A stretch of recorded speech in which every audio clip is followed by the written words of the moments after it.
Lo asesinaron unas Pascuas, y fue de acampada con sus amigos,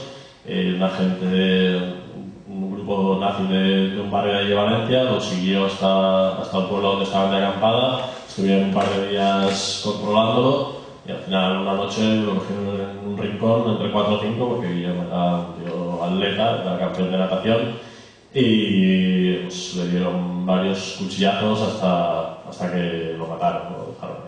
A los 2 días del asesinato hubo una rueda de prensa en el Casal Popular en la que se denunció ante los medios lo que había pasado, se dijo claramente quiénes eran los asesinos y se instó a la delegación del gobierno a que actuara rápidamente o los mismos miembros del Casal Popular actuarían por sus propios medios, ¿no? Y Maulet siempre tuvo el discurso de que el asesinato de Guillem Agulló había sido un crimen de Estado, ¿no? Un crimen de Estado porque se dieron las circunstancias de que diversos poderes del Estado se vieron implicados, ¿no? Y se demostró claramente cuáles eran las relaciones que había, ¿no? Desde cómo la prensa señalaba y criminalizaba, cómo los nazis eran el brazo ejecutor, cómo la policía encubría a los asesinos y cómo los jueces les dotaban de esa impunidad, ¿no?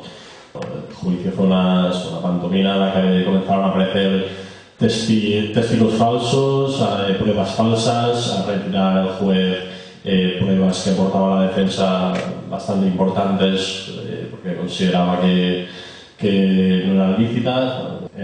Lo que se intentaba un poco era despolitizar absolutamente ese caso, ¿no? Que fue lo que nosotros precisamente intentamos contrarrestar, ¿no? Nosotros en un primer momento dijimos que aquello era un asesinato político, que era un crimen fascista y que se tenía que llamar de esa manera, que no se podía decir que era un chaval de 18 años muerto como cualquiera, como uno más, ¿no? Desde el papel de la prensa, ¿no? Del diario Las Provincias, era un diario muy importante en aquel momento en la ciudad de Valencia y era el máximo exponente del fascismo y el blaverismo de allí.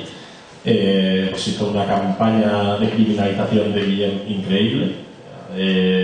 Llegar a sacar reportajes hablando de la vida de Guillem Agulló, diciendo que era un radical, que si por ser de Maulets que era un terrorista, que apoyaba Terra Lliure, que bueno, básicamente acaba diciendo prácticamente que se lo merecía, ¿no? Lo que le pasó.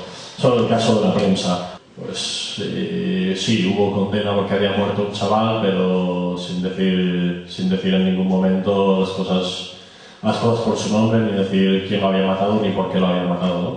Entonces, pues los partidos en ese momento se movieron, pero rápidamente, en cuanto vieron que ahí había marrón porque era un asesinato fascista y porque además la víctima era un militante independentista, pues se largaron de allí rapidito, ¿no? Y lo que está claro es que aquí hay diferentes clases de víctimas, ¿no? Hay las víctimas de primera y hay unas de segunda y solo marca 2 minutos que sales en la televisión, ¿no?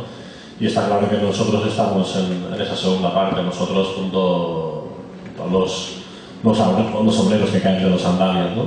Y nosotros queremos que se reconozca que Guillem Agulló es un asesinado por el fascismo, que es un crimen político y es un crimen de Estado, ¿no? A partir de ahí ya podremos empezar a hablar si somos víctimas o no, pero somos, ante todo, víctimas políticas, ¿no? Eso es algo que tanto la familia como nosotros siempre hemos intentado decir muy claramente, ¿no? El asesino material de Guillem ha pasado 4 años y medio en la cárcel, ¿no?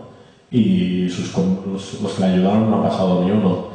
Mucho hablan de nosotros, pero los fascistas continúan poniendo muertos encima de la mesa, ¿no? Y lo continuarán haciendo porque es su fórmula para acabar con nosotros y tenernos controlados mediante el miedo, ¿no? Y eso es lo que nosotros queremos aportar, ¿no? Que sí, hay muchos muertos republicanos, muchos muertos antifranquistas, pero que también los hay hoy en día y en la democracia esta que nos venden y en el sistema este que nos venden, pues día a día van matándonos.